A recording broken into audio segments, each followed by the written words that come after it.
जनसभा को संबोधित करने आजम खां पहुंचे और इसके साथ ही रामपुर में उन्होंने विवादित बयान दे दिया। उन्होंने कहा कि इंशाल्लाह हमारी सरकार भी बनेगी, जिन पुलिस वालों ने दरवाजे तोड़े वो सैल्यूट करेंगे। आजम खां ने इमरजेंसी का भी जिक्र किया, तवे से रोटी पलट जाएगी, कुछ नहीं पता चलेगा। एसपी नेता आजम खान ने मंच से खुली धमकी दे दी है। निकाय चुनाव के प्रत्याशी फातिमा जबी के समर्थन में चुनावी सभा को संबोधित करने के दौरान आजम खान ने इमरजेंसी का भी जिक्र किया। साथ ही कहा कि हम वादा करते हैं कि इंशाल्लाह हमारी सरकार भी बनेगी, जिन पुलिस वालों ने तुम्हारे घरों के दरवाजे तोड़े यही तुम्हें खड़े होकर सैल्यूट करेंगे।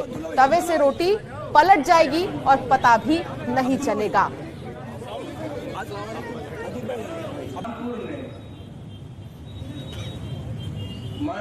इंशाल्लाह सरकार भी बनेगी।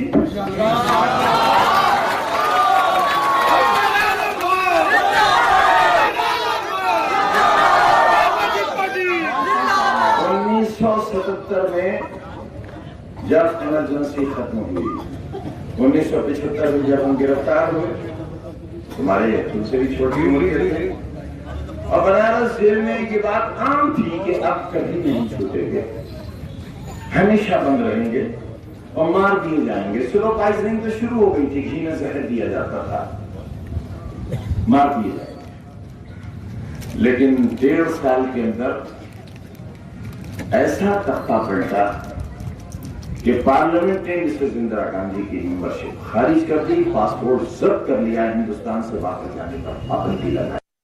तवे से रोटी पलट जाएगी, कुछ नहीं पता।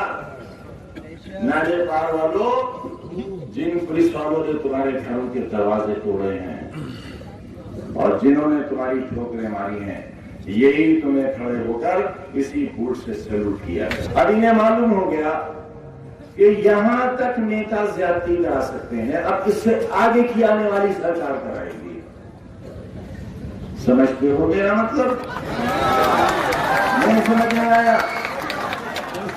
देखो ये इतनी लाइन खिंच गई।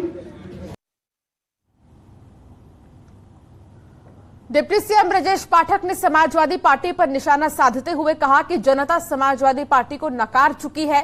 डिप्टी सीएम ब्रजेश पाठक ने न्यूज 18 के संवाददाता मोहम्मद शबाब से बातचीत की, सुनिए क्या कहा उन्होंने। आज से नगर निकाय चुनाव में समाजवादी पार्टी के राष्ट्रीय अध्यक्ष एक्टिव हैं। सर, आज से मेट्रो में सफर करेंगे, जनता से समर्थन मांगने जा रहे हैं। जनता ने समाजवादी पार्टी को बुरी तरह नकार दिया है और जनता इनकी असलियत जान चुकी है। शहरों में माताओं बहनों का निकलना दूभर था। गुंडई, अराजकता, दंगे, चेन लूटना, माताओं बहनों की इज्जत आबरू से खेलना, समाजवादी पार्टी हमेशा ऐसे लोगों को पुष्पित पल्लवित करती रही है और जनता इन्हें कभी माफ नहीं करेगी। रामपुर में आजम खान ने एक बार फिर कंट्रोवर्शियल बयान दिया। वो कह रहे हैं कि जो आज पुलिस वाले दरवाजा तोड़ रहे हैं, कल सलाम करेंगे, सरकार हमारी भी आएगी। केवल अखबार में आने के लिए कह रहे हैं, वो जानते हैं कभी सपाब नहीं आएगी।